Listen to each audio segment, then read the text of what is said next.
Buenos días y feliz sábado. Contento de ver al remanente del remanente. Un poco difícil levantarse temprano el sábado. Hay que vestir a los hijos, desayunar, viajar. Entiendo perfectamente. Lamentablemente los que van a llegar tarde van a perder un tema que es fundamental para lo que vamos a estudiar durante el culto divino y esta tarde. Pero cuando lleguen los demás en el tema de las 11, voy a hacer un repaso para que puedan ponerse al día. Lo primero que vamos a hacer es repasar lo que estudiamos anoche y luego entonces vamos a hablar primordialmente de dos puntos. ¿Qué es la herida mortal que recibió la bestia? Vamos a estudiar eso. Así que vamos a orar y entonces entramos en nuestro tema. Padre, gracias por traernos esta mañana a tu casa. Pedimos tu presencia al estudiar tu palabra. Ayúdanos, Señor, a manejarla con reverencia, pues es santa. Es tu voz hablándonos en medio de un mundo lleno de caos. Acompáñanos, instrúyenos y capacítanos para compartir este maravilloso mensaje. Gracias te damos por el privilegio de la oración y sabemos que tú ya has escuchado y respondido esta oración, porque venimos en el nombre poderoso de Cristo nuestro Salvador. Amén. Bien, vamos a repasar la cadena profética que estudiamos anoche. Y vamos a mirar primordialmente Daniel, el capítulo 7. Daniel 7 nos presenta la historia de este mundo desde el reino de Babilonia hasta la segunda venida de Cristo Jesús. Vamos a repasar la secuencia de poderes. En primer lugar tenemos el reino de Babilonia, que gobierna desde el año 605 al 539 antes de Cristo. Luego tenemos Medo-Persia, gobierna desde el año 539 al año 331 antes de Cristo. Luego tenemos el reino de Grecia, que reina desde el año 331 hasta el año 168 antes de Cristo. Y luego la cuarta bestia representa el imperio romano, que gobierna desde el año 168 hasta el año 476, cuando empieza a fragmentarse el imperio romano en diferentes naciones como resultado de las invasiones de las tribus bárbaras. De eso vamos a hablar en unos momentos. Así que tenemos Babilonia, Medo-Persia, Grecia y el imperio romano. Pero luego nos dimos cuenta en el estudio de anoche que el imperio romano, en realidad, en Daniel el capítulo 7 tiene tres etapas, la cuarta bestia. La primera etapa es el imperio romano gobernando solo, el imperio unido. Luego nos dimos cuenta que el reino se iba a dividir, representado por los 10 cuernos en la cabeza del dragón, que le salen a la cabeza de este dragón o la bestia espantosa y terrible, como le decimos. Y luego, en medio de los 10, surge un cuerno pequeño. Esa es la tercera etapa de Roma, que representa Roma papal. Así que la cadena es Babilonia, Medo-Persia, Grecia, el imperio romano dividido y el periodo del papado, 1260 años, que termina en el año 1798. Así que nos hemos movido en Daniel 7 de Babilonia hasta el año 1798. Ahora, ¿qué representa el cuerno pequeño? Bueno, vamos a ver las características, no las estudiamos en detalle. Yo tengo un tema que divido en dos partes sobre quién es el cuerno pequeño. No estoy presentando ese tema aquí.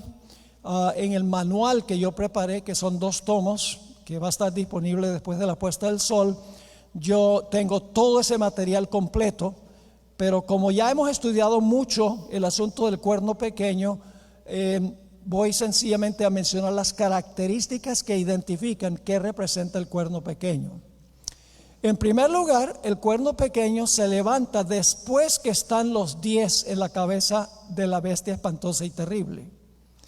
Es decir, tiene que levantarse el cuerno pequeño después que se divide el Imperio Romano. El Imperio Romano terminó de dividirse en el año 538.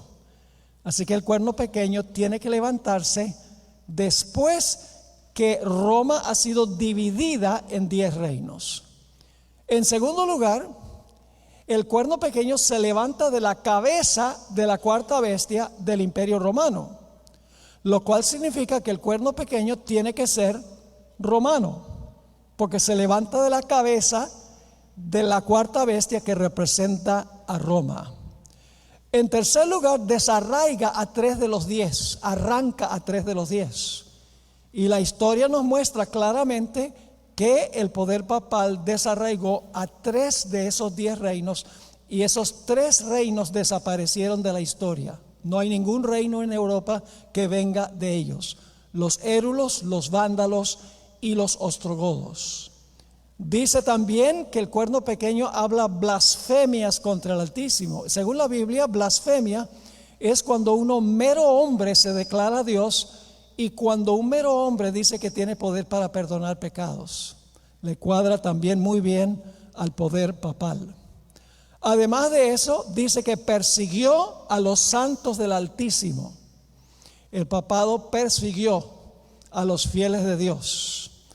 Podemos hablar de la Inquisición, podemos hablar de la masacre de San Bartolomé, podemos hablar de las persecuciones terribles en España, entre muchas otras cosas. En el material que yo escribí hay muchísima documentación sobre las persecuciones del papado contra los fieles de Dios. Luego dice que el cuerno pequeño iba a pensar que podía cambiar la ley de Dios. El papado dice, fue la iglesia que cambió la observancia del sábado al domingo.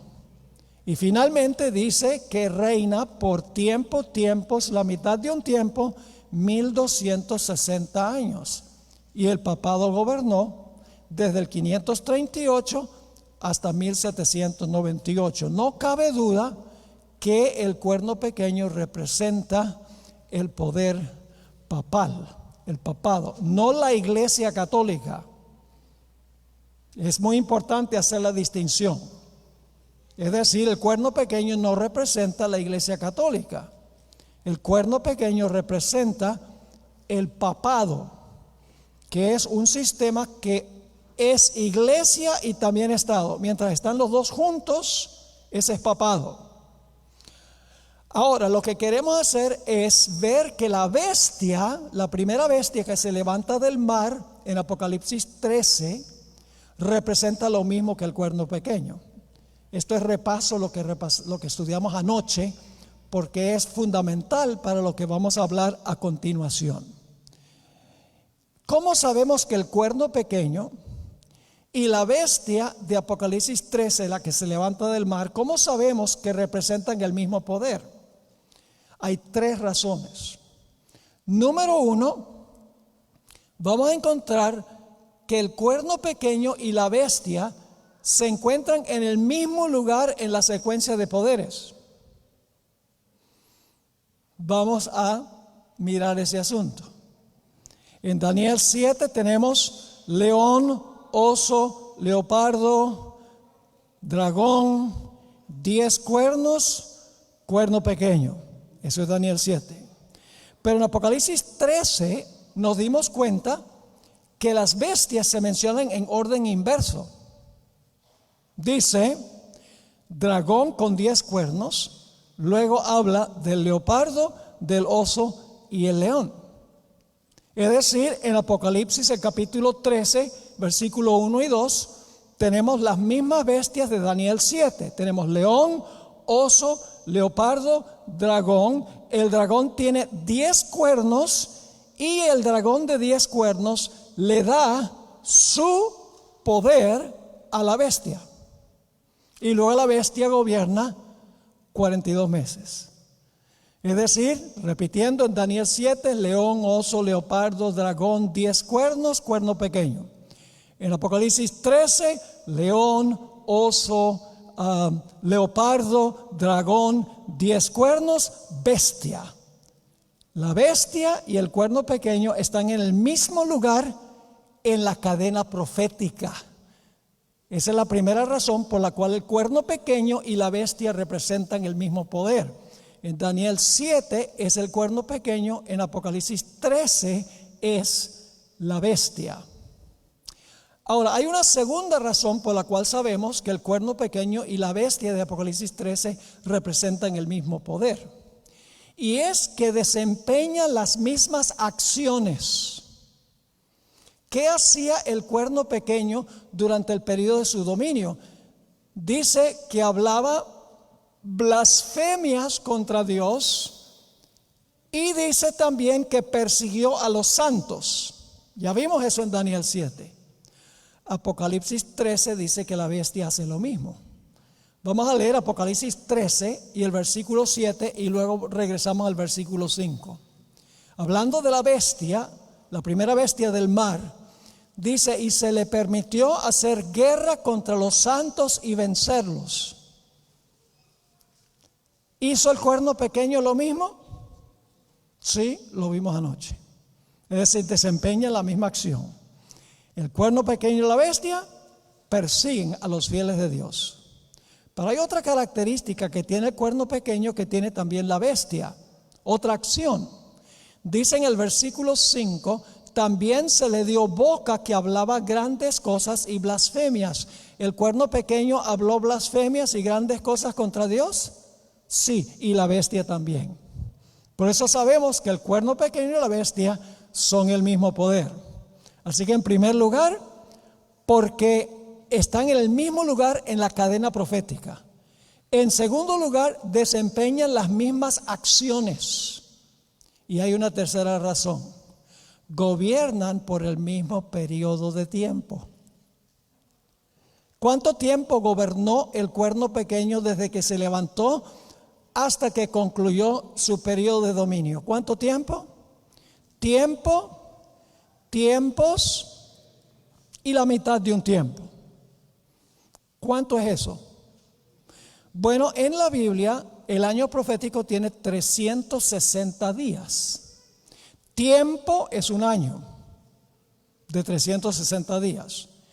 Tiempos, cuando no tiene un calificativo, digamos que diga 3 tiempos, si sencillamente dice tiempos, es el dual, significa 2. No hay ningún erudito que cuestione eso. Tiempos significa 2 años. Así que tiempo, un año de 360 días. Tiempos, 2 años de 360 días cada uno. Y medio tiempo es medio año, que son 180 días. Así que hagamos la suma. 360 días más 720 días más 180 días, ¿cuánto nos da? 1260 días, pero en las profecías días equivalen a años. ¿Está claro? Ahora, ¿cuánto tiempo gobierna la bestia? La bestia gobierna 42 meses. Y usted dice, entonces no es el mismo poder, porque no es lo mismo tiempo es la mitad de un tiempo que 42 meses. Claro que es igual. Ahora, si el año bíblico tiene 360 días, ¿cuántos días tiene el mes bíblico? ¿Cuántos? 30. Y ustedes dicen, ¿cómo es eso? ¿Cuánto es 30 por 12?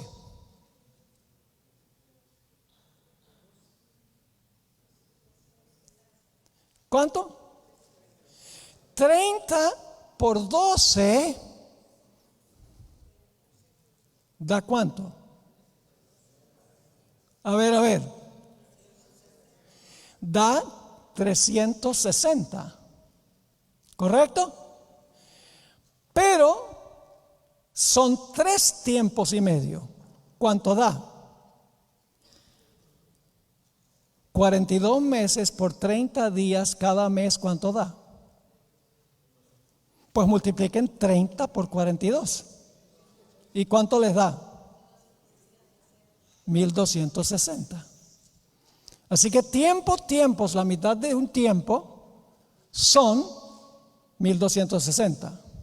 42 meses por 30 días cada mes multiplicado da 1260 días. Es decir, que el cuerno pequeño y la bestia gobiernan el mismo periodo de tiempo, 1260 días, pero en las profecías días equivalen a años. ¿Está claro? Ahora, vamos a mirar otra cosa importante. 3 razones entonces por las cuales el cuerno pequeño y la bestia son el mismo poder. En primer lugar, están en el mismo lugar en el eslabón profético. En segundo lugar, desempeñan las mismas acciones. Y en tercer lugar, gobiernan por el mismo periodo de tiempo. No cabe duda que la bestia es lo mismo que el cuerno pequeño. Ahora, cuando termina el periodo de dominio del cuerno pequeño, algo sucede con el cuerno pequeño. Yo pregunto, ¿el cuerno pequeño perdió su poder cuando terminaron los 1260 años? Tiene que haberlo perdido. Porque si no lo perdió, entonces gobernó más que 1260 años. El hecho de que gobernó 1260 años significa que cuando terminó ese periodo ya no gobernaba. ¿Por qué no gobernaba el cuerno pequeño o la bestia, que son el mismo poder, cuando terminaron los 1260 años? A eso vamos ahora. Cuando terminaron los 42 meses o los 1260 años, en el año 1798 sucedió algo muy interesante. Vino el general Berthier, general de las tropas de Francia. Entraron a la Capilla Sistina. El Papa estaba celebrando el año de su coronación. Le quitó la corona, le quitó la tiara, le quitó las vestimentas como sumo pontífice y fue llevado cautivo, donde finalmente murió cautivo en Francia. Ahora, ¿qué significa eso? Que algunos dicen que bueno, el Papa llevado cautivo es lo que cumple esa profecía, pero es más profundo que eso. Vamos a leer Apocalipsis 13 y el versículo 10. Apocalipsis 13 y el versículo 10. Aquí habla de la herida mortal. Si alguno lleva ¿en qué? En cautividad, va en cautividad.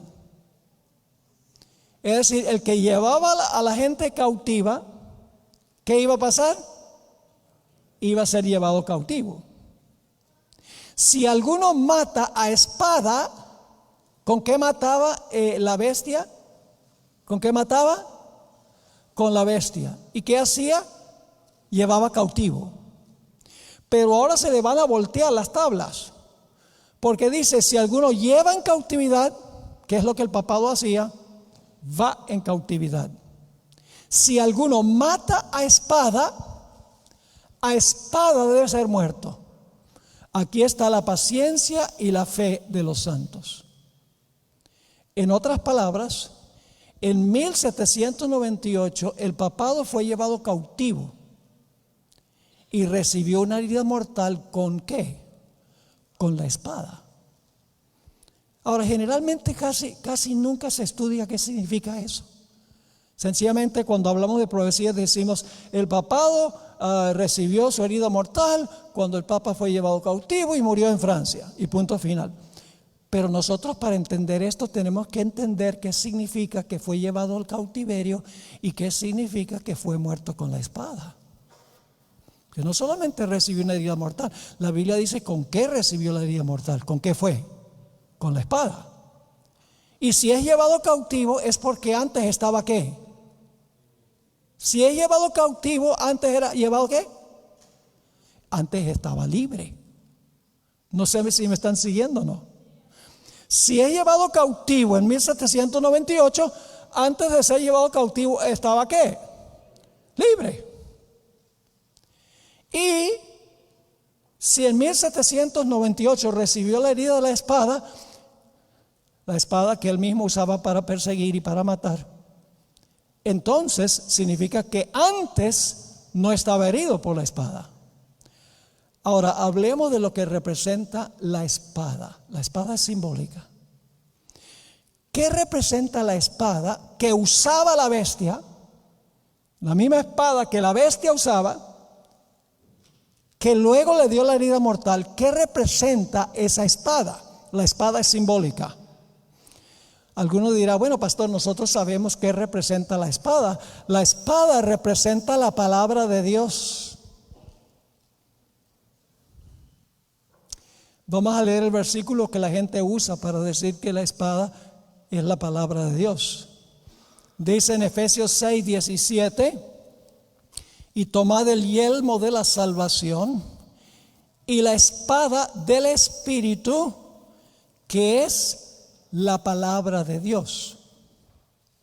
Entonces la gente dice, fue la palabra de Dios la que le dio la herida mortal al poder papal. Pero no puede ser, porque la Biblia no le dio la herida mortal al papado. Porque la profecía dice que la misma espada que el papado usaba para matar es la espada que le iba a dar la herida mortal. Y el papado nunca usó la Biblia para matar a nadie. ¿Me están entendiendo el punto? Entonces ustedes, pero pastor, aquí dice en Efesios 6:17 que la espada representa la palabra de Dios. Entonces, ¿cómo es que dice que la espada en Apocalipsis 13 no quiere decir la palabra de Dios? Entonces, ¿qué representa? Permítame mencionar que en la Biblia los símbolos son flexibles. Los símbolos no siempre significan lo mismo donde aparecen en la Biblia. Pueden significar diferentes cosas en diferentes contextos. Por ejemplo, si yo les preguntara qué representa un león, ¿cuál sería su respuesta? ¿El león puede representar a Jesús? Es el león de la tribu de Judá. ¿Puede representar a Satanás? Anda cual león rugiente buscando a quien devorar. ¿Puede representar el reino de Babilonia? ¿Puede representar a Judá, hijo de Jacob? Los símbolos no siempre significan lo mismo. El hecho de que Apocalipsis 13 dice que la bestia usaba la espada para matar y la misma espada le dio la herida mortal, no significa que es la Biblia, porque un versículo dice que la espada del Espíritu es la palabra de Dios. La espada también tiene otra representación. Ahora yo pregunto, ¿qué representa la levadura en la Biblia? Siempre decimos, la levadura representa el pecado. Y es cierto. Pero ¿saben algo? También Jesús dio la parábola de la levadura, donde la levadura se pone dentro de la masa y la masa crece. Él estaba diciendo que cuando el Espíritu Santo está en la iglesia crece. Así que la levadura puede representar el pecado, pero también puede representar la obra del Espíritu Santo que causa el crecimiento de la iglesia. ¿Me están entendiendo lo que estoy diciendo? Además de eso, podríamos usar otro ejemplo. ¿Qué significa la expresión hijos de Dios en la Biblia?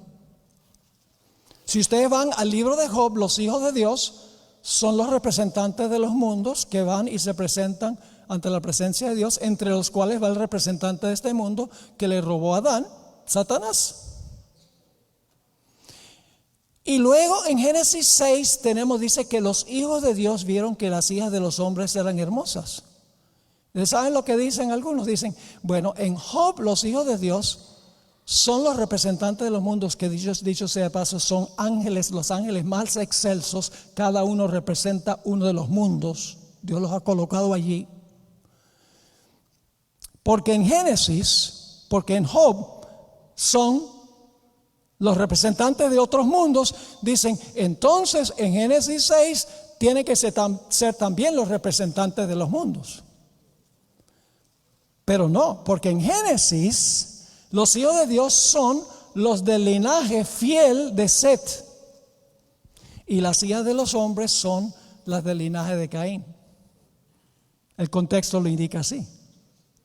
Es decir, la expresión hijos de Dios no siempre significa lo mismo en todos los contextos. Tenemos que tomar en cuenta el contexto en el cual aparece el símbolo. Así que hablemos de lo que representa la espada. Vamos en nuestras Biblias a Romanos 13 y el versículo 1 al 4 para ver qué más representa la espada, no solo la palabra de Dios. Dice en Romanos 13, 1 al 4: sométase toda persona a las autoridades superiores. ¿Qué son las autoridades superiores?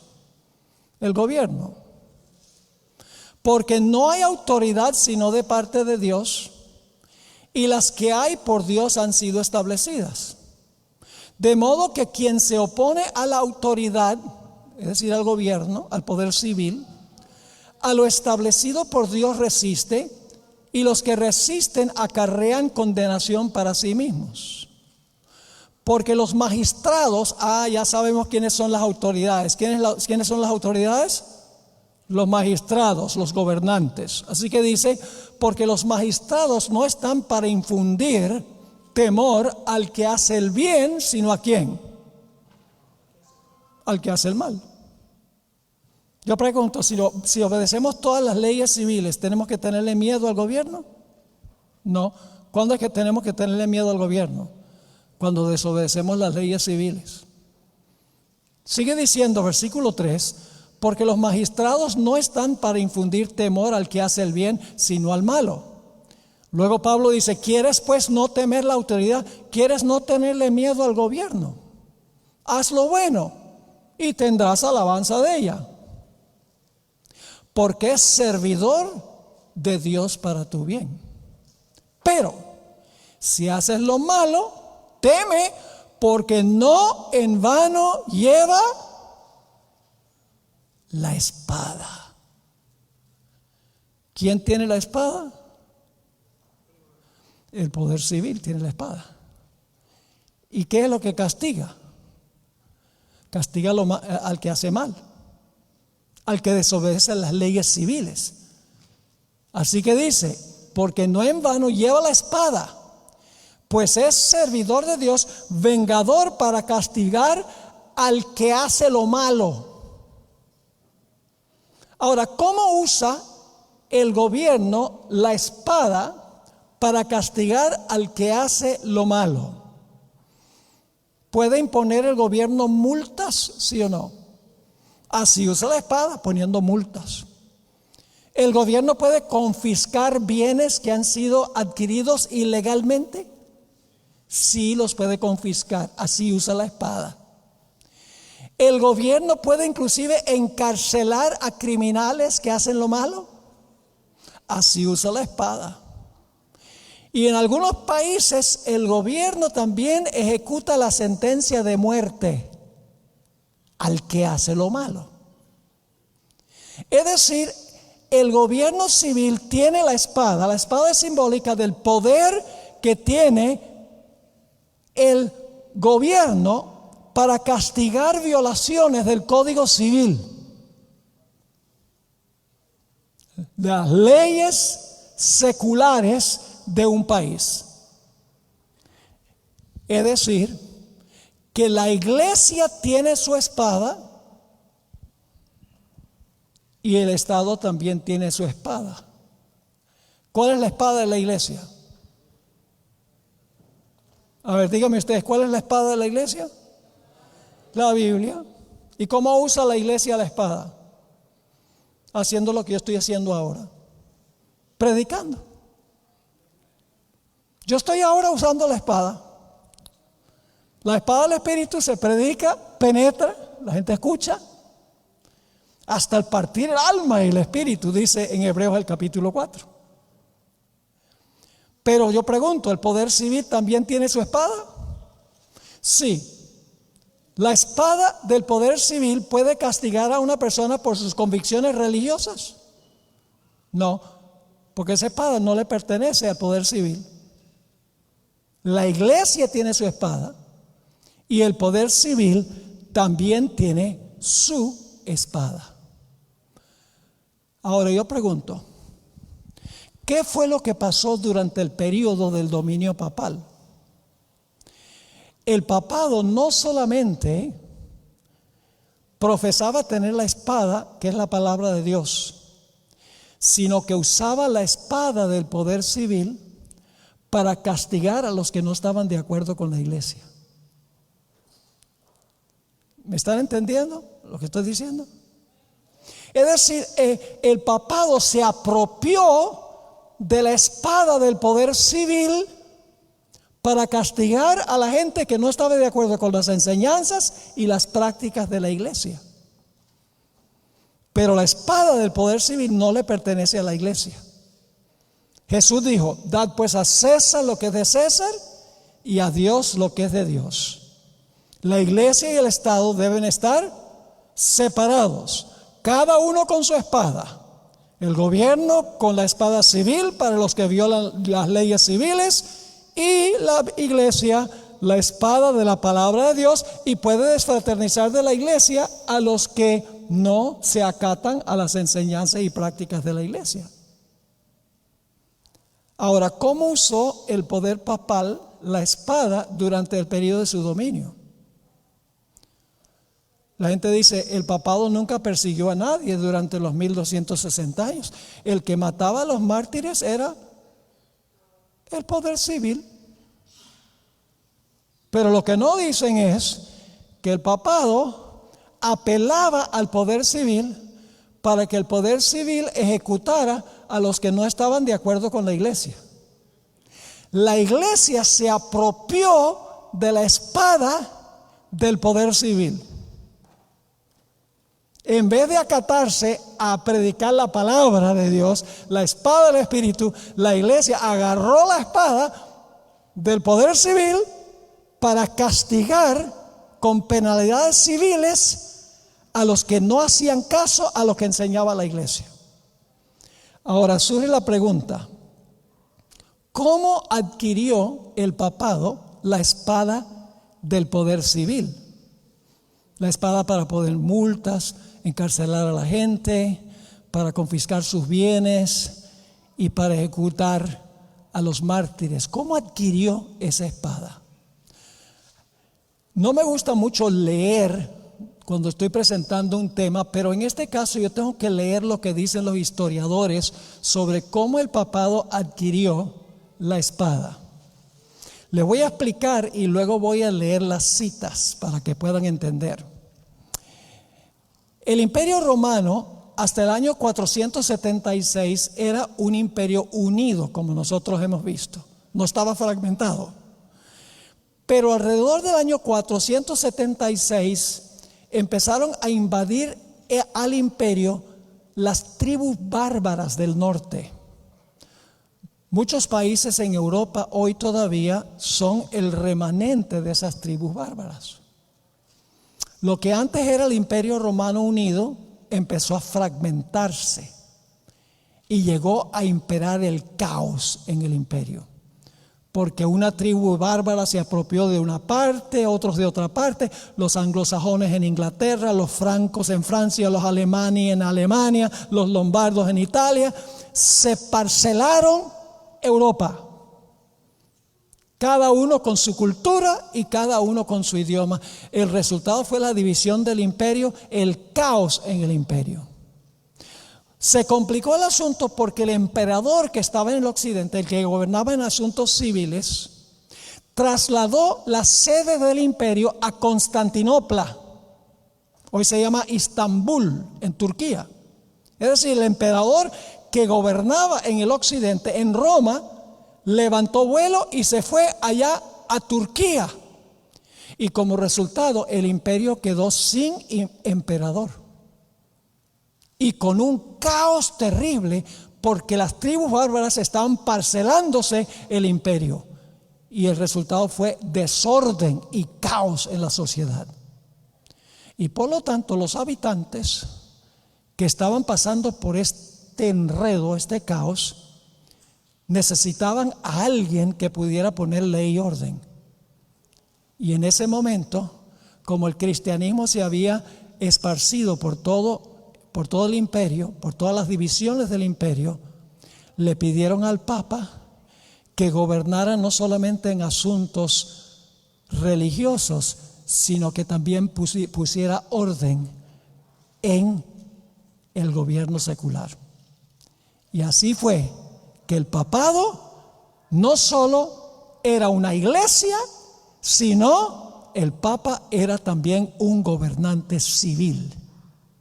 Es decir, tenía las dos espadas. Cuando la iglesia le pertenece una sola, la palabra de Dios. Ahora, con eso en mente, les voy a leer las citas de los historiadores. Hace mucho tiempo, este es James Conroy, hace mucho tiempo, cuando por causa de la negligencia de los emperadores del occidente, Roma estuvo a la misericordia de las tribus bárbaras, los romanos apelaron a un personaje para que les proporcionara ayuda y protección y le pidieron que gobernara sobre ellos. Precisamente lo que les describí. De esta manera sencilla comenzó la soberanía temporal de los papas.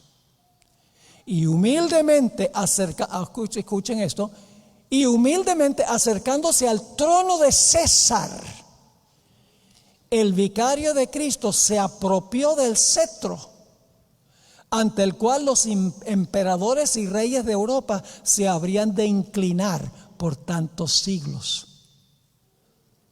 El obispo de Roma dice, ocupó el trono de César, tomó el lugar de César que se había mudado al oriente y se apropió del cetro ante el cual los emperadores y reyes de Europa se habrían de inclinar por tantos siglos. Aquí hay otra cita. Esta cita es Karl Eckhart escribió: bajo el dominio del Imperio Romano. Ahora quiero que noten que aquí están las tres etapas de Daniel 7, las tres etapas de Roma: Roma sola, Roma dividida y Roma papal.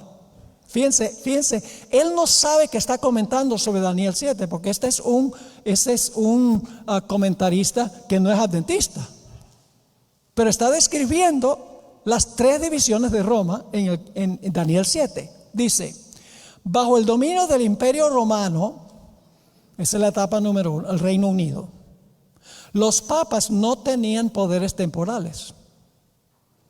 Es decir, mientras Roma era un imperio unido, los papas no tenían poderes temporales. Es decir, no tenían poder secular. Pero cuando el imperio se desintegró, ¿cuando el imperio qué? Esa es la segunda etapa de Roma, los 10 cuernos.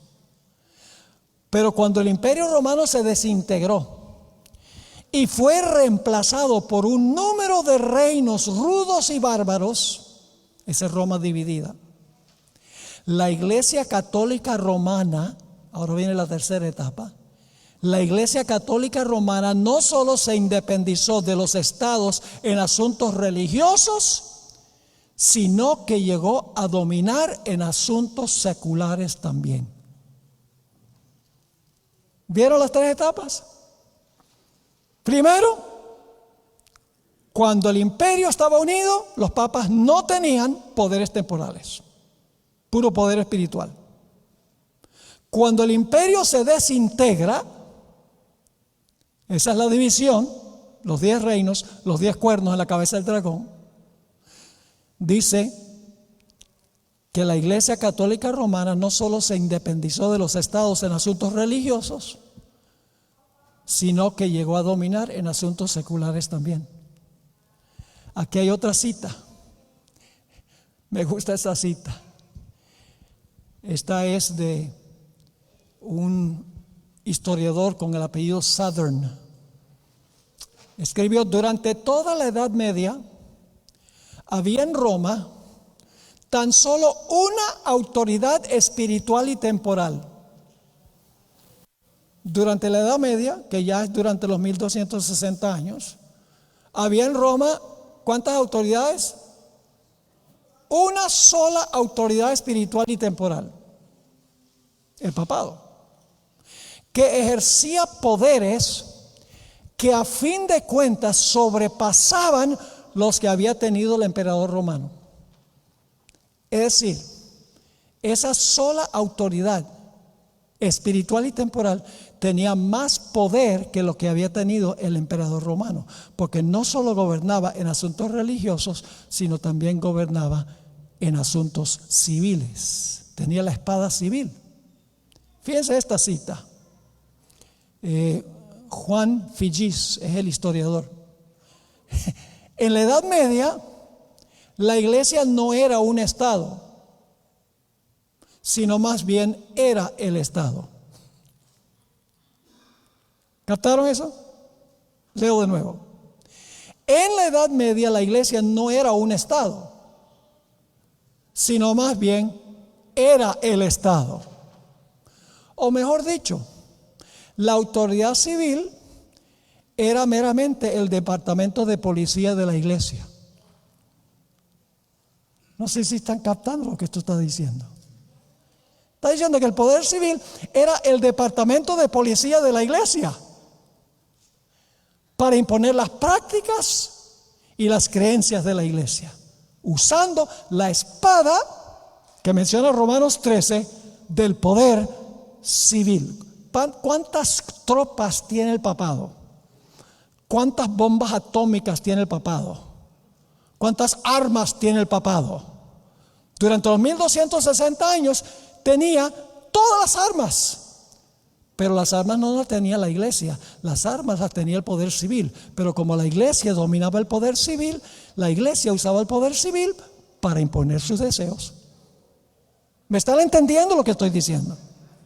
Esa es la espada, la capacidad que tiene la iglesia para usar el poder civil, la espada del poder civil, para imponer sus creencias y sus prácticas.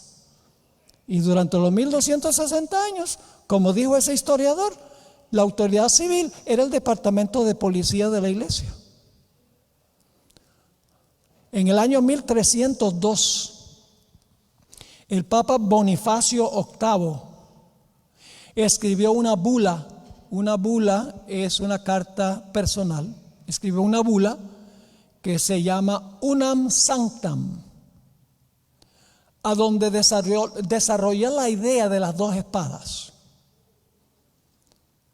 Fíjense lo que él escribió. Los textos de los evangelios nos informan que la Iglesia Católica Romana tiene en su poder dos espadas. ¿Cuántas espadas dice este Papa que tiene la iglesia? 2. Pero según la Biblia, ¿cuántas espadas tiene? 1. Porque Romanos 13 dice que el Estado tiene la espada civil. Y en Efesios 6 dice la iglesia tiene la espada del Espíritu, que es la Biblia. Así que dice, los textos de los evangelios nos informan que esta iglesia, la iglesia católica romana, tiene en su poder dos espadas. Es decir, la espada espiritual, que sería la Biblia, y la temporal, que es la civil. Ambas ambas pues le pertenecen a la iglesia, dice este Papa. Es decir, la espada espiritual y la material. La espiritual debe ser usada para la iglesia. La espiritual es para la iglesia, pero la material por la iglesia. La espiritual para la iglesia y la material o la civil por la iglesia. Y termina diciendo, otra vez, la espiritual debe ser usada para la iglesia, pero la material por la iglesia. La primera, es decir, la espiritual, está en la mano del sacerdote. Y la segunda, la material o la civil, está en las manos de los reyes y soldados, pero siempre bajo la voluntad y el visto bueno del sacerdote. Tremendo. Para entender la herida mortal tenemos que entender esto. Hay que entender esto. Generalmente no hablamos mucho de la espada y el cautiverio y la herida mortal. Sencillamente decimos 1798 el Papa se lo llevaron cautivo a Francia, donde murió. Y esa es la herida mortal. Y muchas veces cometemos el error de decir que la espada, fue un Papa el que fue cautivo.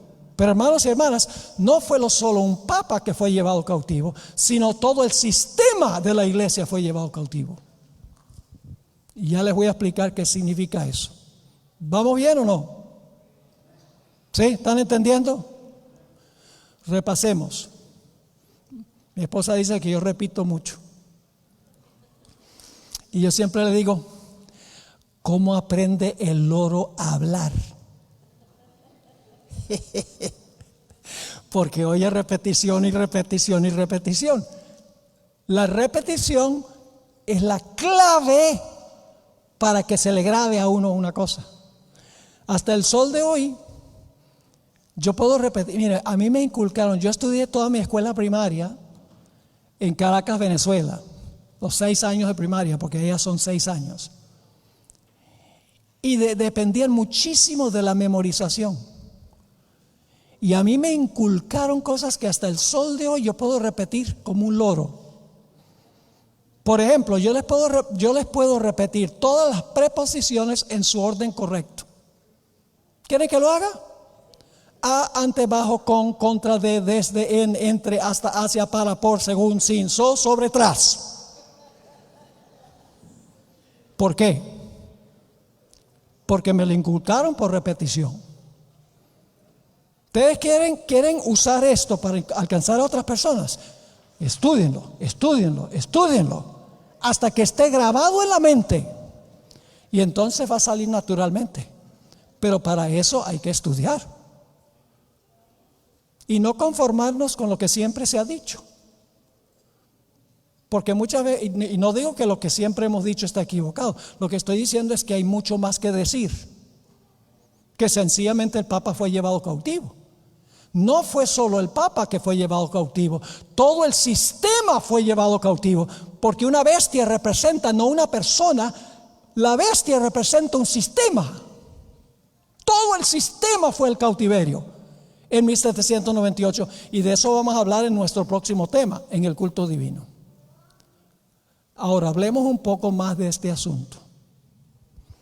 El cardenal Enrique Eduardo Manning vivió en el siglo XVIII. Era un sacerdote de la iglesia anglicana que se apartó de la iglesia de Roma en la Reforma Protestante y se convirtió a la iglesia católica. Abandonó la iglesia anglicana y se unió a la iglesia católica, y como recompensa el Papa lo hizo cardenal. Llegó a ser el cardenal Enrique Eduardo Manning. Él escribió una obra muy interesante. Ahora vamos a hablar, ya hablamos de la espada. ¿Le quedó claro lo de la espada? ¿Quedó claro? ¿Cuántas espadas hay? ¿Cuántas? 2. ¿A quién le pertenece la primera? A la iglesia. ¿Y cuál es esa espada? La Biblia. ¿Y cómo la usa? Predicando, no matando a la gente. Tú no aceptas lo que yo te enseño. La usa predicando. ¿A quién le pertenece la otra espada? Al poder civil. ¿Cómo usa la espada? Para castigar violaciones del Código Civil, las leyes del país, las leyes seculares. Cada una de las espadas tiene su función. Sí. La espada civil preserva el orden civil. La espada de la iglesia persuade para que la gente se una a la iglesia. Jesús dijo, mi reino no es de este mundo. Jesús dijo, dad a César lo que es de César y a Dios lo que es de Dios. No podemos usar la espada de César para las cosas de Dios, ni la espada de Dios para las cosas del Estado. Cada uno separado en su propia esfera, usando su propia espada. Uno espiritual, la otra espada temporal. Ahora escuchen esta cita de Manning. Está hablando de cuando el Imperio Romano se desintegró, se dividió, que es la segunda etapa de Roma. Recuerdan, tenemos el imperio, el dragón solo, y luego le salen 10 cuernos, la división del imperio. Escribió esto. Vamos a hablar ahora de lo que significa la liberación.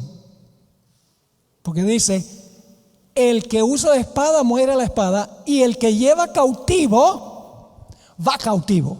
¿Qué significa que el papado fue cautivo en 1798?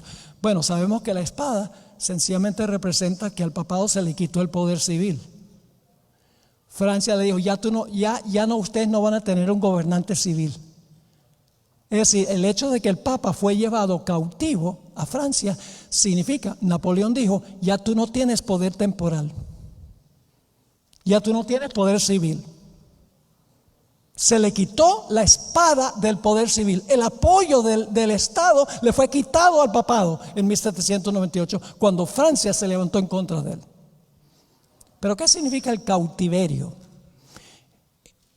Este cardenal de la Iglesia Católica en realidad no sabía que él estaba describiendo lo que está en Apocalipsis 13, el cautiverio. Él no sabía. Pero fíjense la terminología. El abandono de Roma, es decir, el hecho de que Constantino se fue allá al oriente, a lo que es Turquía hoy, y dejó el imperio occidental, Roma, abandonado. Dice, el abandono de Roma significó, escuchen esto, la liberación de los pontífices. ¿Qué pasó cuando Constantino, el emperador, se fue a Turquía? Libró a los pontífices. Ahora, si libró a los pontífices, ¿cómo estaban los pontífices antes? Cautivos.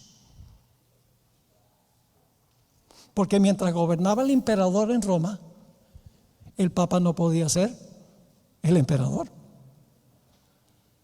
Es decir, el papado estaba atado mientras había un poder civil que gobernaba. Pero cuando se fue Constantino al oriente, no quedó en el imperio occidental alguien que gobernara en asuntos civiles, y por lo tanto ahora los pontífices quedaron libres, los papas quedaron libres para gobernar en asuntos civiles. Sigue la cita. La providencia de Dios permitió una sucesión de irrupciones de los godos, lombardos y húngaros para desolar a Italia y desarraigar todo remanente del imperio. Los pontífices se hallaron solos como la única fuente del orden, la paz, la ley y la seguridad. Ahora escuchen esto. Y desde la hora de esta liberación providencial, ¿libres de qué?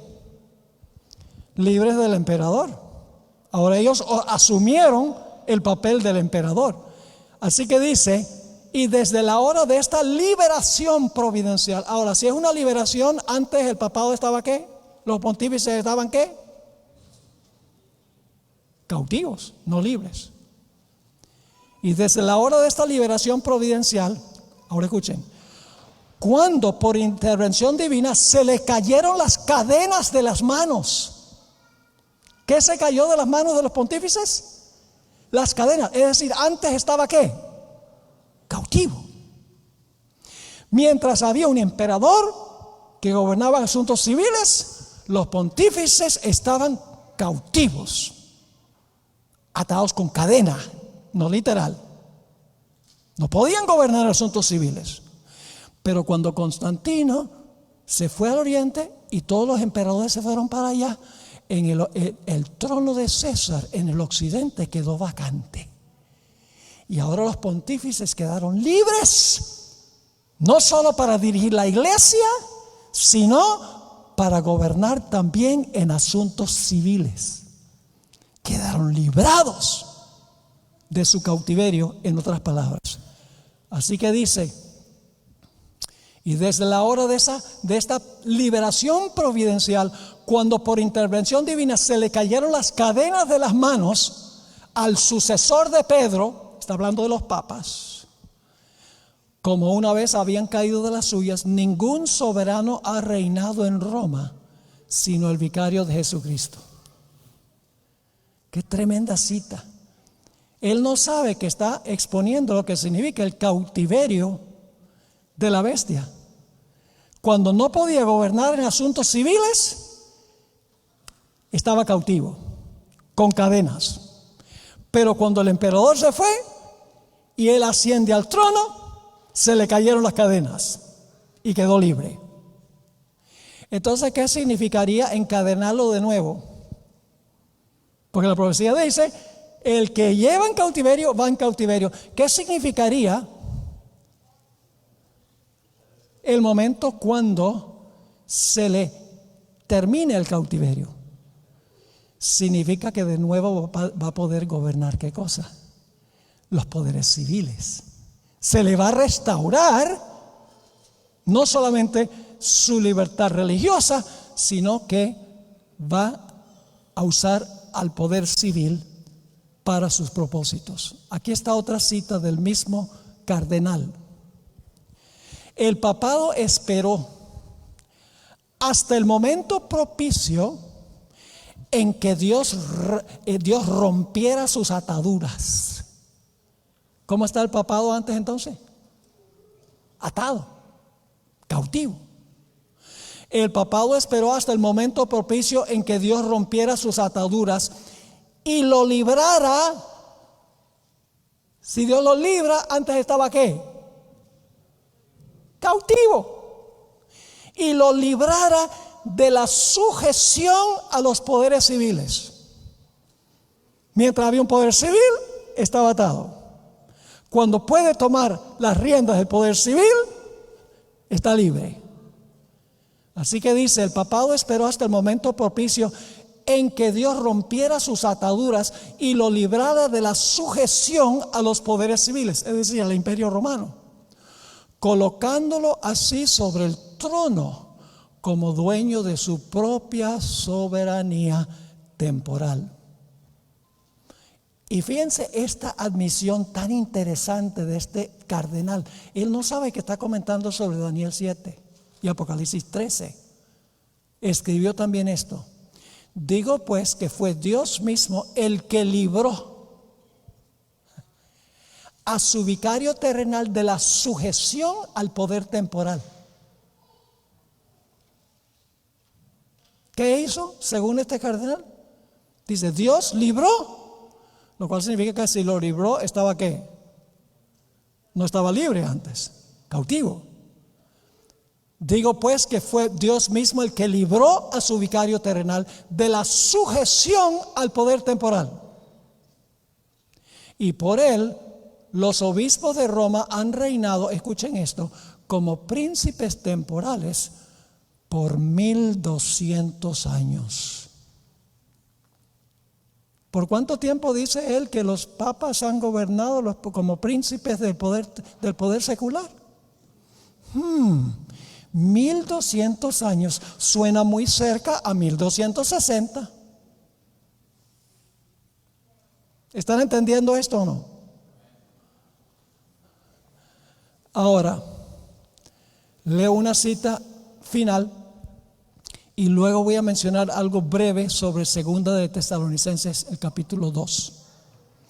Escuchen esta cita del mismo cardenal. Él no tiene ni la menor idea de que él está comentando sobre Apocalipsis 13.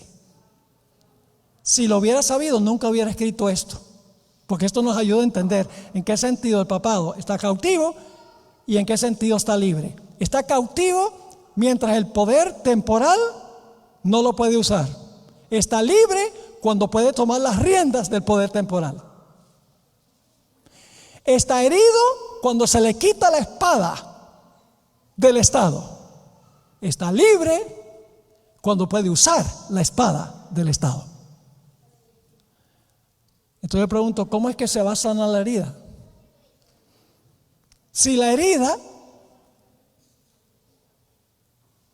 es que se le quita la espada del Estado y se le sujeta al poder civil, ya no puede gobernar en asuntos civiles, ¿qué significaría el sanamiento de la herida? Significa que va a recuperar ¿qué? La espada y va a quedar libre para controlar el poder civil. ¿Y saben lo que es increíble? La nación secular que le va a devolver el poder secular al Papa, lo va a soltar de su cautiverio y le va a entregar la espada, no es más ni menos que Estados Unidos de América. Y eso lo vamos a estudiar en las presentaciones que aún faltan. Última cita y luego un comentario sobre 2 de Tesalonicenses 2. La conversión del imperio al cristianismo y el traslado y destierro del mismo al lejano oriente libró al vicario de Jesucristo de la sujeción al poder temporal. Cuando Constantino se fue al oriente y allá estaban los emperadores, dice que esto libró ahora al Papa para gobernar no solo la iglesia, sino para gobernar el imperio occidental. Y luego dice, y luego por la acción de esa misma providencia se le concedieron las prerrogativas de un verdadero y apropiado soberano para gobernar sobre aquel estado y territorio y también sobre el pueblo que le fue encomendado. Y desde aquella hora que podría decirse, a Jorge escuchen otra vez, y desde aquella hora que podría decirse fueron 1500 años, o más precisamente 1200.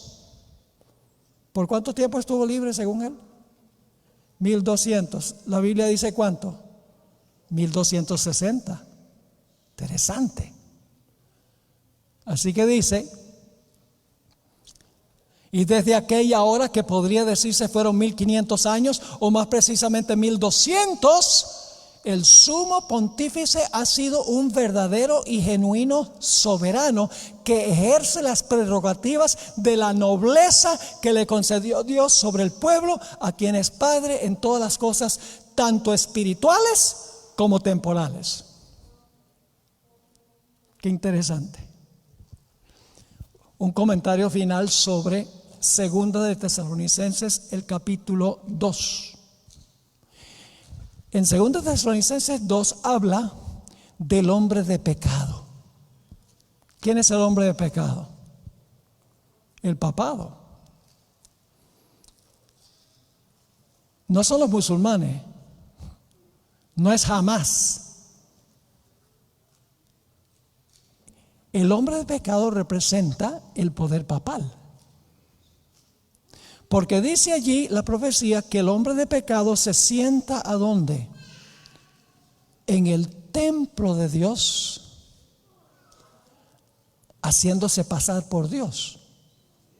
Yo pregunto, ¿el Papa en el pasado y solapadamente en el presente pretende ser Dios en la tierra. ¿Y cuál es el templo de Dios? No es un templo reconstruido en el Medio Oriente. El apóstol Pablo dice en Efesios el capítulo 2 que el templo es la iglesia, fundada sobre los apóstoles y los profetas, son los fundamentos. La piedra principal del ángulo, Cristo. Las piedras sobreedificadas, los creyentes. Y la Shequina, el Espíritu Santo. Es un templo mundial, espiritual. Es decir, el hombre de pecado va a sentarse en la iglesia cristiana. Y es apóstata porque dice que Cristo no vendrá sin que venga antes la apostasía y se manifieste el hombre de pecado. ¿Qué es una apostasía? Es cuando un sistema estaba con Dios al principio y luego lo abandonó. Tenemos que buscar una iglesia que abandonó a Jesús. ¿Y sabe con quién se compara? Se le llama el hijo de perdición. ¿Saben que ese nombre aparece solo en un lugar más en toda la Biblia? Judas. Es decir, este hombre de pecado va a ser un Judas. Yo pregunto, ¿era Judas un enemigo de afuera o de adentro? ¿Profesaba seguir a Cristo? ¿Profesaba ser fiel a Cristo? Ajá. ¿Lo entregó con un beso?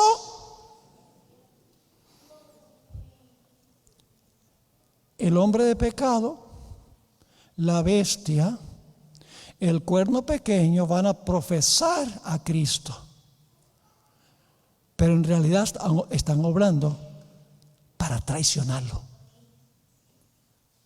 Mientras todo el mundo dice, hay que reconstruir el templo allá en Jerusalén, es una gran señal profética, y van a venir los musulmanes en contra de los judíos, y el anticristo se va a sentar en ese templo literal, y entonces va a perseguir a los judíos, y va a haber un rapto de los fieles, y mientras todo el mundo está mirando allá, crece el anticristo en Roma, y en los Estados Unidos se toman movimientos ahora mismo, de los cuales hablaremos, a donde este país le va a devolver la espada al papado y lo va a librar de su cárcel. La falsa profecía dice, mira allá, todo el mundo protestante, mira allá. Y mientras tanto, los poderes que cumplen la profecía en el occidente, en Roma y Estados Unidos, no lo ven, porque están mirando a donde no es. Cuán importante es conocer las profecías. Hermanos y hermanas, es vital. Lo que nosotros tenemos, pastor, pero eso es puro académico. No es académico meramente.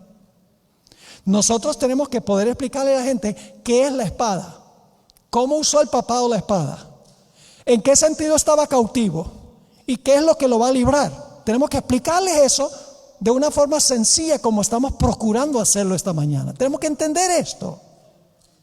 Esto es verdad presente, porque está ocurriendo delante de nuestros ojos. No podemos tener meramente sermones evangélicos en la iglesia adventista. Hay mucha gente en las iglesias evangélicas que aman a Jesús, pero no tienen la luz que tenemos nosotros. Ahora, terminando mis comentarios sobre 2 Tesalonicenses 2. En los tiempos del apóstol Pablo, quien escribió esta carta, él dijo que el anticristo estaba deseoso de manifestarse, pero dijo que algo lo detenía, pero que cuando lo que lo detenía fuera quitado del medio, se iba a manifestar este poder. Yo pregunto, en los tiempos del apóstol Pablo, ¿qué es lo que detenía a este sistema de que se manifestara? El hecho de que estaba gobernando el imperio romano. Y mientras estuviera el emperador gobernando, el papa no podía gobernar en asuntos temporales. Pero cuando los emperadores se fueron al oriente, el trono de César en el occidente quedó vacante, fue quitado de en medio el imperio romano, y entonces ahora el pontífice, el sumo pontífice, pudo sentarse en el trono que había sido dejado vacante. Se sentó no solamente en la iglesia, sino como poder civil. ¿Están entendiendo este asunto? Ahora todavía tenemos que hablar de varias cosas. Tenemos que hablar de la curación de la herida. Ese es nuestro próximo tema. Vamos a hablar de los Estados Unidos en la profecía. Vamos a ir a Apocalipsis 13, 11 al 18, que habla de la restauración que tendrá el papado del poder civil que perdió. El papado está ahora en prisión y no puede usar la espada civil para castigar a los que no estén de acuerdo con ella. Pero la profecía dice que va a recuperar la espada. Y dice que será soltado de su cautiverio y se va a portar como se portó en el pasado.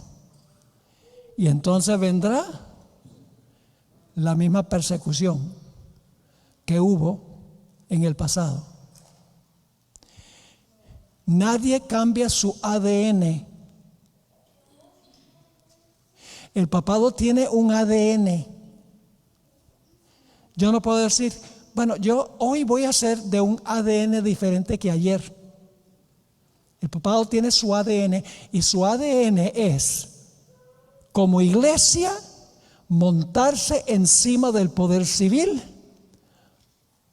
para imponer su voluntad a todo aquel que no esté de acuerdo con sus enseñanzas y sus prácticas. Hoy puede parecer que no. Habla en cuanto al cambio climático, hay que cuidar el planeta, hay que cuidar de los pobres, y habla.